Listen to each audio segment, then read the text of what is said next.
Hi students, इस lecture में हम गॉस लॉ स्टार्ट करेंगे, राइट। सो गॉस लॉ बहुत इंपॉर्टेंट है from your 12th boards perspective. IIT JEE NEET सबके लिए बहुत इंपॉर्टेंट है, और इलेक्ट्रोस्टैटिक्स में भी देखेंगे तो ये बहुत इंपॉर्टेंट है, क्योंकि ये कई डिफिकल्ट कैलकुलेशंस को ईजी करने के काम आता है ये गॉस लॉ, या जिसको हम गॉस थ्योरम भी बोलते हैं, राइट। सो जब मैंने कहा थ्योरम, राइट, थ्योरम हम मोस्टली मैथ्स में सुनते थे, राइट। सो ये जो गॉस थ्योरम है या गॉस लॉ है, ये एक मैथमेटिशियन ने दी थी, right, whose name was Carl Friedrich Gauss, right, who was one of the great mathematician of all times, Carl Friedrich Gauss, right.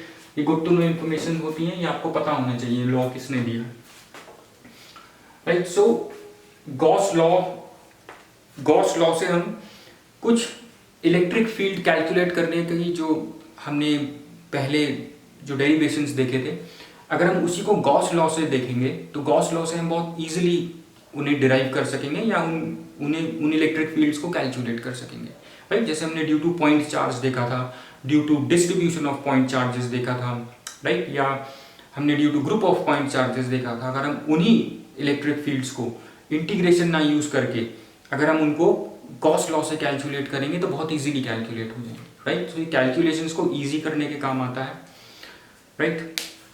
Gauss law theorem है, राइट, गॉस थ्योरम। सो जैसे maths में theorem होती है, उसका एक स्टेटमेंट होता है, right, एक रिलेशन होता है, फॉर्मूला टाइप का होता है, राइट, और फिर हम उस फॉर्मूले को प्रूफ करते हैं और उसके बाद हम उसको प्रॉब्लम्स में अप्लाई करते हैं। तो वही सब चीज़ें हम यहाँ पे करेंगे। सबसे पहले हम इसका स्टेटमेंट देखते हैं। स्टेटमेंट है, इट्स गॉस थ्योरम बहुत ही बेसिक स्टेटमेंट है जो इलेक्ट्रिक फील्ड को चार्ज से रिलेट करता है, right, charge that produces that electric field.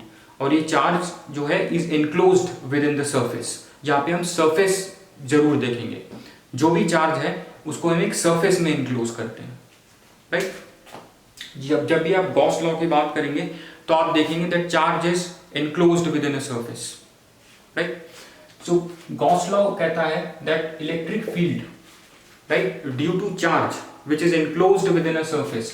अगर मान लो ये कोई सरफेस है, इसके अंदर चार्ज क्यू एनक्लोज्ड है, राइट। सो इलेक्ट्रिक फील्ड जो ये प्रोड्यूस कर रहा होगा, right, electric field produced by this charge which is enclosed within this surface, ये होगा 1/ε0 of charge, right, 1/ε0 of charge. और एप्सिलॉन क्या है? एप्सिलॉन है आपकी परमिटिविटी ऑफ फ्री स्पेस। अगर आप इसको फ्री स्पेस में कर रहे हैं तो ये एप्सिलॉन 0 है, लेकिन अगर आप इसको किसी और मीडियम में कर रहे हैं तो क्या हो जाएगा? ये epsilon 0k,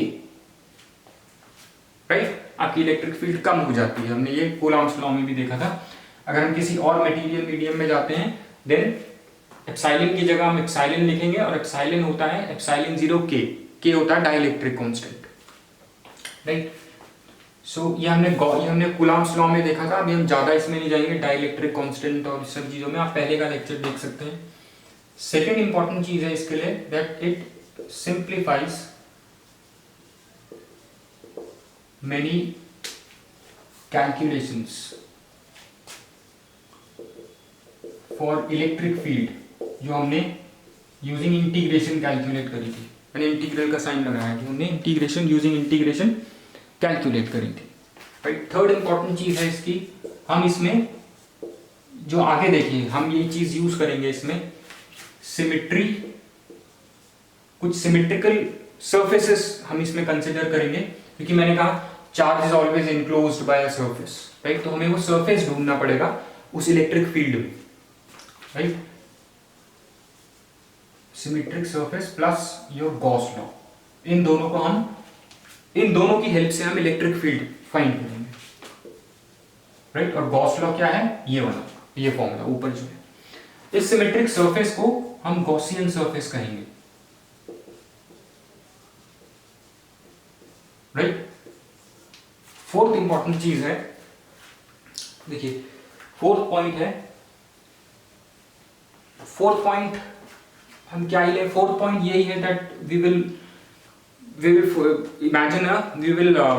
look for an imaginary surface, जिसको हम गॉसियन सरफेस बोलते हैं, राइट। और फिर जब हमें ये सब कुछ मिल जाएगा तो हम क्या करेंगे? हम तीन चीजें देखते हैं बेसिकली इसमें। पहली चीज हम गॉसियन सरफेस देखेंगे। एक गॉसियन सरफेस देखने का मतलब हम जो चार्ज डिस्ट्रीब्यूशन है, मान लो मुझे इस लीनियर चार्ज डिस्ट्रीब्यूशन की वजह से, due to this linear charge distribution I have to calculate electric field. तो मैं इसके चारों तरफ एक इमेजिनरी सरफेस ड्रॉ कर दूंगा, राइट, कुछ इस तरह का, राइट। या अगर स्फेरिकल चार्ज डिस्ट्रीब्यूशन है, इस तरीके एक स्फेयर है, इस पे एक चार्ज डिस्ट्रीब्यूशन है, due to this charge distribution on this spherical surface मेरे को इलेक्ट्रिक फील्ड कैलकुलेट करनी है। तो मैं इसके चारों तरफ एक सिमेट्रिक सरफेस ड्रॉ करूंगा, सिमेट्रिक होना चाहिए surface, symmetric Gaussian surface draw करूंगा। यही होता है, ये भी गॉसियन सरफेस है और ये भी गॉसियन सरफेस है, राइट। फिर हम देखेंगे इस गॉसियन सरफेस के थ्रू जो इलेक्ट्रिक फील्ड जा रही है आउटवर्ड, बाहर की तरफ, ड्यू टू दैट उसको हम कंसिडर करते हैं सर, राइट। और ये चार्ज देखिए, मैंने पहले स्टेटमेंट में बोला, charge is enclosed by this surface. देखिए चार्ज जो है अंदर है इसके, यहाँ पे भी देखिए चार्ज जो है अंदर है इसके, राइट। और सेकेंड चीज जो हम करेंगे, हम गॉसियन सरफेस मिल गया, दूसरी चीज हम इलेक्ट्रिक फ्लक्स कैलकुलेट करेंगे। मतलब इलेक्ट्रिक फ्लक्स मतलब जो electric lines of force pass हो रही है इस सरफेस से, इस इमेजिनरी सरफेस से, राइट। तो हम इलेक्ट्रिक फ्लक्स कैलकुलेट करेंगे, इसको हम डिनोट करते हैं फाई ई से, राइट। इलेक्ट्रिक फ्लक्स अभी हम देखेंगे क्या होता है थोड़ा डिटेल में। फिर उसके बाद हम इलेक्ट्रिक फ्लक्स को इक्वेट कर देंगे 1/ε0 Q से। ये तीन चीजें हमें करनी है, तीन चीजें बहुत इंपॉर्टेंट है, इसको आप कॉपी कर लीजिए फटाफट, राइट। ये तीन चीजें इंपॉर्टेंट है। अब देखिए इसके बाद हम इलेक्ट्रिक फ्लक्स देखते हैं, राइट, उसके बारे में थोड़ा देखते हैं क्योंकि उस पर कुछ क्वेश्चंस भी पूछे गए हैं। देखिए जब मैं कहता हूं कि charge is enclosed within a surface, right, देखिए ये स्फीयर है, यहाँ पे चार्ज एनक्लोज्ड है, राइट। अब देखिए जो इलेक्ट्रिक लाइंस ऑफ फोर्स इस सरफेस से जो जा रही होंगी वो ऐसे आउटवर्ड नॉर्मल बाहर की तरफ जा रही होंगी, due to this positive charge. जो इलेक्ट्रिक फ्लक्स या ये जो इलेक्ट्रिक लाइंस ऑफ फोर्स जा रही हैं सरफेस से निकलती हुई, इनको हम बोलते हैं इलेक्ट्रिक फ्लक्स, जो which are nothing but electric lines of force, right. इनका डायरेक्शन होता है आउटवर्ड, बाहर की तरफ, आउटवर्ड नॉर्मल, ये लिख लेना, इस पे हम अभी और थोड़ी सी बात करेंगे, राइट। अब देखिए कुछ क्वेश्चंस पूछे गए हैं इसी पे, कुछ क्वेश्चंस आईएससी बोर्ड में 2-3 बार पूछा गया है क्वेश्चन। देखिए अगर मैं इस क्यूब में प्लस क्यू चार्ज लूं और एक तरफ माइनस क्यू चार्ज पड़ा है, राइट, तो नेट चार्ज कितना होगा, राइट, और नेट फ्लक्स कितना होगा, इलेक्ट्रिक फ्लक्स कितना होगा। देखिए प्लस चार्ज ये किस तरीके की electric lines of force produce करता है, जो इससे अवे जा रही होती है इस तरह से, राइट, ये प्लस है। अगर वहीं मैं माइनस की बात करता हूं तो इस तरह से टूवर्ड्स दिस चार्ज, राइट। जो इलेक्ट्रिक लाइंस ऑफ फोर्स होती हैं वो ऐसा लगता है जैसे इस चार्ज की तरफ आ रही है फ्रॉम इंफिनिटी, राइट। सो उनका डायरेक्शन जो होता है इलेक्ट्रिक लाइंस ऑफ फोर्स का in case of negative charge वो होता है towards the charge, right, whereas positive charge के केस में is away from the charge, right. देखिए नेट चार्ज क्या होगा, 0, प्लस माइनस 0, राइट। अब देखिए due to this plus charge electric lines of force ऐसे बाहर जा रही होंगी, ऐसे ऐसे ऐसे। अब due to this minus charge, right, electric lines of force कैसे होंगी, टुवर्ड्स दिस चार्ज, ऐसे ऐसे ऐसे, राइट। जितनी इलेक्ट्रिक लाइंस और इक्वल चार्जेस हैं, याद रखना, equal charges and opposite charges. देखिए जितना इलेक्ट्रिक फ्लक्स बाहर को जा रहा है उतना ही अंदर को आ जा रहा है, सो नेट कितना हो गया, इलेक्ट्रिक फ्लक्स भी 0, राइट। ये आप थोड़ा सा समझ लीजिए, ये पूछा गया है क्वेश्चन। अब एक दो और पॉइंट्स हम देखते हैं। कुछ लोग ऐसे भी कहते हैं दैट योर गॉस लॉ जो होता है उल्टा होता है कूलॉम्स लॉ का, राइट, एक पॉइंट है। कुछ लोग कहते हैं दैट, कहीं आपको बुक्स में भी दिखेगा लिखा हुआ, Gauss law is converse of Coulomb's law, right. देखिए कूलॉम्स लॉ से हम क्या करते थे, ड्यू टू चार्ज हम क्या निकालते थे, इलेक्ट्रिक फील्ड, है ना, ये करते थे हम कूलॉम्स लॉ में। अब देखिए अगर मान लिया जाता है इस सरफेस पे कितनी इलेक्ट्रिक फील्ड है, अगर हमें ये पता लग जाए, राइट, ये इलेक्ट्रिक फील्ड अगर हम कैलकुलेट कर लें, कैसे कैलकुलेट कर सकते हैं, अगर हम यहाँ पे कोई टेस्ट चार्ज लेके आते हैं, राइट, अगर मान लिया जाता है इलेक्ट्रिक फील्ड है सरफेस पे, राइट, अगर हम यहाँ पर एक टेस्ट चार्ज Q0 लेके आते हैं तो इस पे फोर्स लगेगी QE due to electric field, right. तो अगर आपको फोर्स पता लग गई, राइट,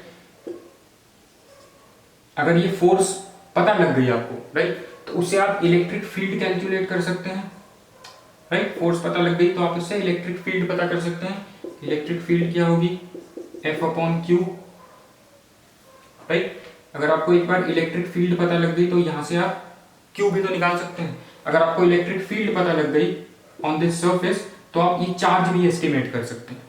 तो यहाँ पे हम क्या करते हैं, यहाँ पे हम गॉस लॉ से इलेक्ट्रिक फील्ड से हम चार्ज भी कैलकुलेट कर सकते हैं, इसीलिए हम इसको बोलते हैं it is converse of Coulomb's law, right. I hope ये आपको समझ में आ गया होगा, राइट।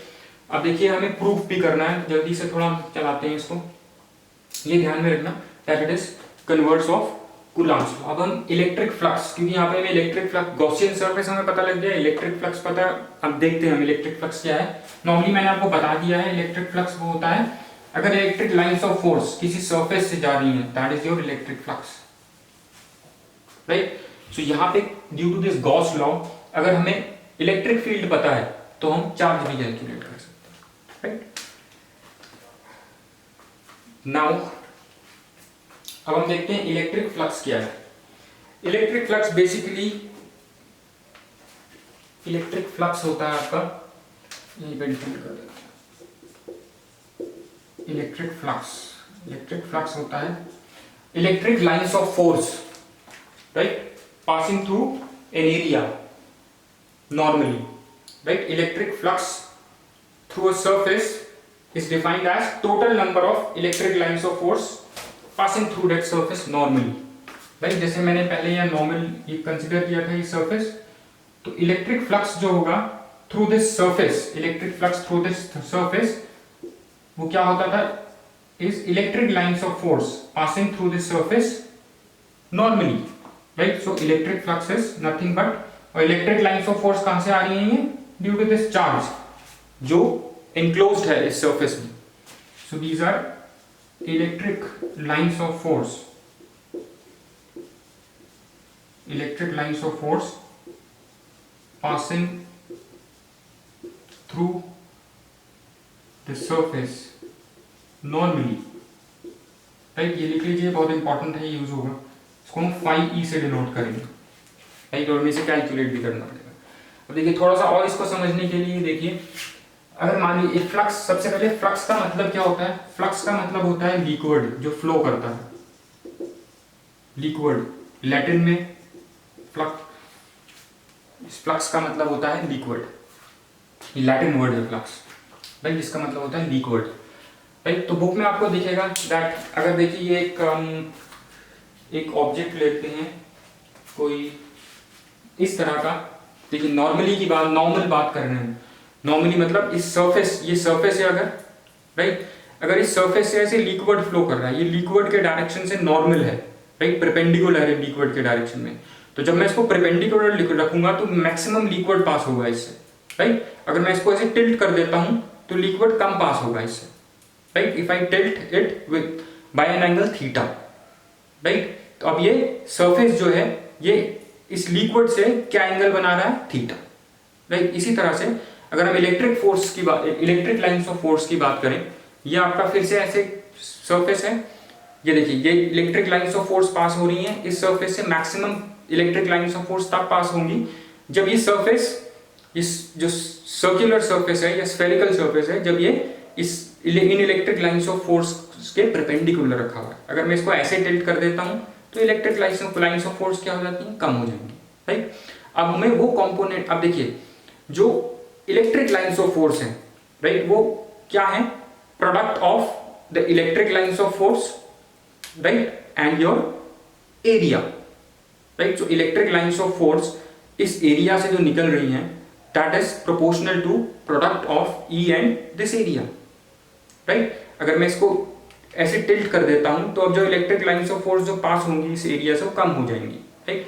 तो हम इसका ऐसा वाला नॉर्मल कंपोनेंट, देखिए अब देखिए इसको मैंने ऐसे कर दिया, राइट। अब देखिए इसका हम इसी का, इस सरफेस का मैं ऐसा वाला नॉर्मल, इसको मैं ऐसे पैरेलल और नॉर्मल कंपोनेंट में रिजॉल्व करूंगा, तो इसका जो नॉर्मल कंपोनेंट होगा, क्योंकि नॉर्मल के थ्रू ही तो जा रही है electric lines of force, right. तो मैं इसका नॉर्मल कंपोनेंट कंसीडर करूंगा if I tilt this surface by an angle theta. अब देखिए मैं यहाँ पे समझाता हूँ आपको, ये फॉर्मूला इंपॉर्टेंट है, इसको आप अच्छे से समझना। देखिए अभी ये सरफेस है, राइट, इससे electric lines of force maximum पास हो रही है, देखिए इस तरीके से, देखिए maximum electric lines of force, right. अगर मैं इसको टिल्ट कर देता हूं, इसी सरफेस को अगर मैं टिल्ट कर देता हूं बाय एन एंगल थीटा, तो इसमें थोड़ी कम पास होनी होंगी अब electric lines of force, right, इस तरह से।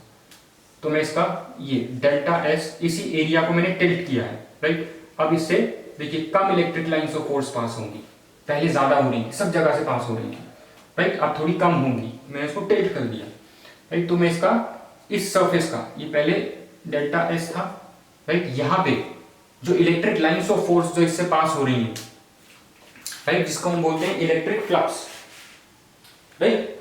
So number of field lines जो इस केस में पास हो रही है वो है product of E and delta S, right.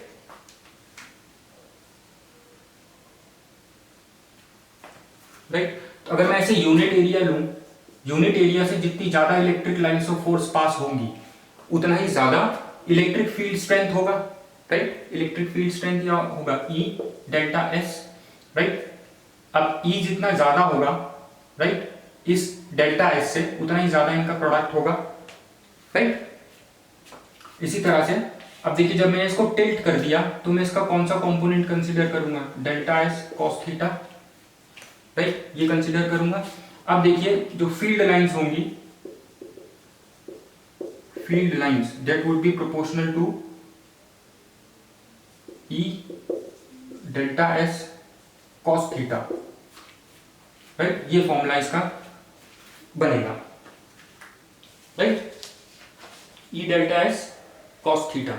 और ये क्या है, ये field lines, this is your flux, right, ये जो मैं यहां पे बात कर रहा था फ्लक्स है, राइट, फ्लक्स होता है आपका ई delta S cos theta,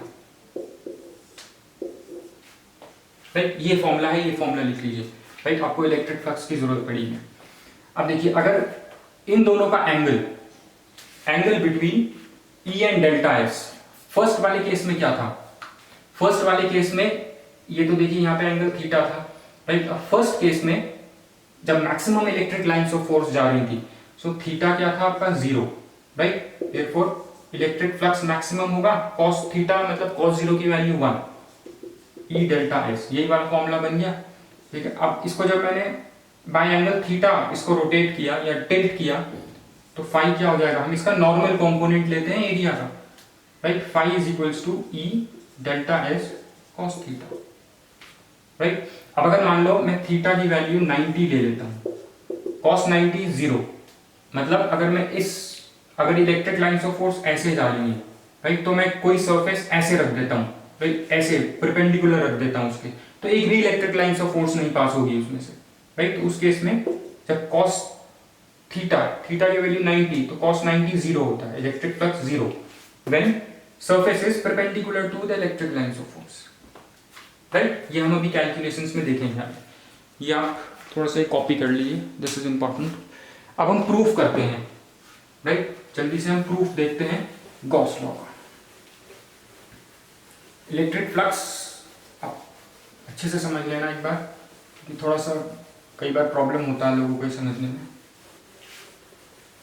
right. अब देखिए हम प्रूफ देखते हैं, proof of Gauss law, right. Theorem हम प्रूफ करते हैं ना, तो हम वही प्रूफ कर रहे हैं थ्योरम, राइट। आपको देखिए कहीं कहीं पे आपको एक वर्ड दिखाई देगा सॉलिड एंगल अपनी बुक में, राइट। सॉलिड एंगल, प्रूफ में कई किताबों में सॉलिड एंगल यूज किया हुआ है। सॉलिड एंगल क्या होता है, आपने 10th क्लास में ऐसे सर्कल पढ़ा है, आपने देखा है सेंटर से सर्कल यूं थीटा एंगल प्रोड्यूस करता है, राइट। ये डेल्टा एल है, ये आर्क और ये रेडियस है, राइट। इसी तरह से अगर ये सरफेस, अगर ये सर्कल ना हो करके अगर ये स्फेयर होता, स्फेयर जो सेंटर, जो स्फेयर, जो ये जो सरफेस है, जो सेंटर ऑफ स्फेयर पे जो एंगल सबटेंड करता है, right, angle subtended by this surface at the centre of the sphere, उसको हम बोलते हैं सॉलिड एंगल, राइट। इसको हम बोलते हैं सॉलिड एंगल स्फेयर के केस में, राइट, सॉलिड एंगल। अब देखिए हम प्रूफ देखते हैं जल्दी से। हम देखिए एक ऐसे एक स्फेयर कंसीडर करेंगे, राइट। अब ड्यू टू दिस स्फेयर, देखिए due to this sphere charge Q इसमें इनक्लोज्ड है, राइट। अब ड्यू टू दिस स्फेयर इसमें इलेक्ट्रिक लाइंस ऑफ फोर्स बाहर ऐसे प्रोड्यूस हो रही होंगी, राइट। हमें electric lines of force calculate करनी है, right, through this entire surface area of the sphere. हम क्या करेंगे इसे कैलकुलेट करने के लिए, हम पहले एक स्मॉल एरिया कंसीडर करेंगे, इससे निकालेंगे, राइट। फिर हम पूरे को ऐड कर देंगे, ऐसे सारे छोटे छोटे छोटे एलिमेंट्स ऐड कर देंगे, राइट। अब देखिए इस तरीके से, और ये है आपका रेडियस ऑफ स्फीयर। अब एक और चीज, जब हमने वहां पे बाहर एरिया की बात करी थी, मैंने कहा था जब मैंने एरिया को ऐसे टिल्ट कर दिया, राइट, तो अब क्या हुआ, एरिया को टिल्ट करने पे उसमें से कम electric lines of force pass होने लगी, राइट। जब कम electric lines of force pass होने लगी उसमें से, तो देखिए मतलब डायरेक्शन जो था एरिया का, दैट वाज इंपॉर्टेंट। वैसे तो एरिया होता है स्केलर क्वांटिटी, लेकिन हम इन केसेस में एरिया को हम लेके चलेंगे वेक्टर, वेक्टर क्वांटिटी, राइट। और एरिया का जो डायरेक्शन हम लेंगे, हमने देखा था जो फ्लक्स फ्लो हो रहा था वो आउटवर्ड नॉर्मली फ्लो हो रहा था, तो इसका हम जो डायरेक्शन लेंगे वो आउटवर्ड नॉर्मल लेंगे हमेशा, इनवर्ड नॉर्मल नहीं, हमेशा हम आउटवर्ड नॉर्मल इस एरिया का डायरेक्शन लेंगे, राइट। आउटवर्ड, ये लिख लीजिए, आउटवर्ड नॉर्मल जो हम एरिया कंसीडर करते हैं गॉस लॉ में, राइट, उसका डायरेक्शन इंपॉर्टेंट होता है, क्योंकि हमने देखा था जब हम एरिया को टिल्ट कर रहे थे तो इलेक्ट्रिक लाइन, इलेक्ट्रिक फ्लक्स उसमें से कम हो गया था, राइट। इसलिए हमें यहाँ पे इसका डायरेक्शन कंसीडर करना है। मोस्टली जो आपकी एरिया जो होता है वो स्केलर क्वांटिटी होता है, लेकिन इस केस में हम इसका डायरेक्शन कंसीडर करेंगे, इसीलिए वेक्टर क्वांटिटी है, राइट। और डायरेक्शन क्या होगा इसका, आउटवर्ड नॉर्मल। ऐसे ही यहाँ पे हमने ये एलिमेंट लिया, राइट, इसका डायरेक्शन क्या होगा, आउटवर्ड नॉर्मल, इस तरह से, राइट, ये इसका डायरेक्शन होगा, which is in the direction of this radius, right. अब देखिए charge due to this electric field intensity due to this charge flux through, सबसे पहले हम क्या फाइंड करेंगे, सबसे पहले हम फ्लक्स कैलकुलेट करते हैं। फ्लक्स क्या होता है, E ds cos theta, right, ये होता है ना, E delta s cos theta.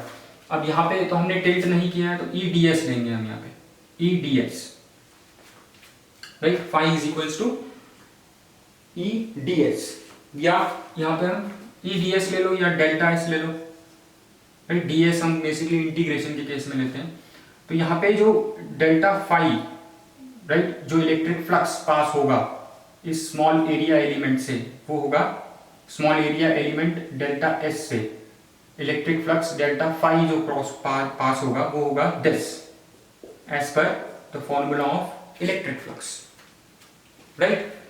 अब देखिए जो डेल्टा एस है ये क्या है, एरिया है, right, delta S is area. तो इसका डायरेक्शन क्या होगा, इसका डायरेक्शन होगा outward normal, right, outward normal. अब देखिए अब जब मैं इसकी डायरेक्शन की बात कर रहा हूं तो मैं इसको क्या करता हूं, यूनिट वेक्टर से हम हमेशा मल्टीप्लाई कर देते हैं, हमने पहले देखा था, राइट। हम इसको क्या कर देंगे, यूनिट वेक्टर से मल्टीप्लाई कर देंगे ऐसे, right, to specify the direction of this area, right. अब देखिए ई क्या है, ई की वैल्यू हमें पता है, और यहां पे जो डायरेक्शन है इसका, it has the same direction as the radius, right, delta S and R. जो ये है, जो डेल्टा एस का जो डायरेक्शन है वो यूनिट वेक्टर के सेम है, राइट। अब देखिए ई की वैल्यू क्या होती है, हमें पता है 1/4 pi epsilon 0 Q upon R square, यही होती है, राइट। ये हम सबको पता है, यही वैल्यू होती है Q upon 4 pi epsilon 0 R square, ये देखिए Q upon 4 pi epsilon 0 1/r square delta S, right. अब हम क्या करेंगे, इसको इंटीग्रेट करेंगे, दोनों साइड्स को हम इंटीग्रेट कर देंगे, राइट, क्योंकि अभी हम ये छोटा एक स्मॉल एलिमेंट ले रहे थे, ऐसे स्मॉल एलिमेंट पूरे इसमें होंगे, पूरे स्फीयर में, राइट। सबको ऐड अप करने के लिए हम क्या करते हैं, इंटीग्रेट कर देते हैं। इंटीग्रेट करने पे ये क्या आएगा, फाई इलेक्ट्रिक फ्लक्स कैलकुलेट कर रहे हैं हम यहां से, राइट। तो देखिए q upon 4 pi epsilon 0 1/r square, अब देखिए यहां पे s आ जाएगा, एरिया, ये है पूरा surface area of this sphere, जो क्या होता है q is equals to 4 pi epsilon 0 1/r square 4 pi square r, right, 4 pi r square, sorry surface area of sphere क्या होता है, मैथ से हमें पता है 4 pi r square, right. 4 pi से 4 पाई कैंसिल, r से r कैंसिल, राइट। तो गॉस लॉ क्या था आपका, phi is equals to q upon epsilon 0, proof हो गया Gauss law, right. I hope ये आपको क्लियर हो गया, ये है आपका प्रूफ किसका, गॉस लॉ का, right. This is how we will proof Gauss law, right.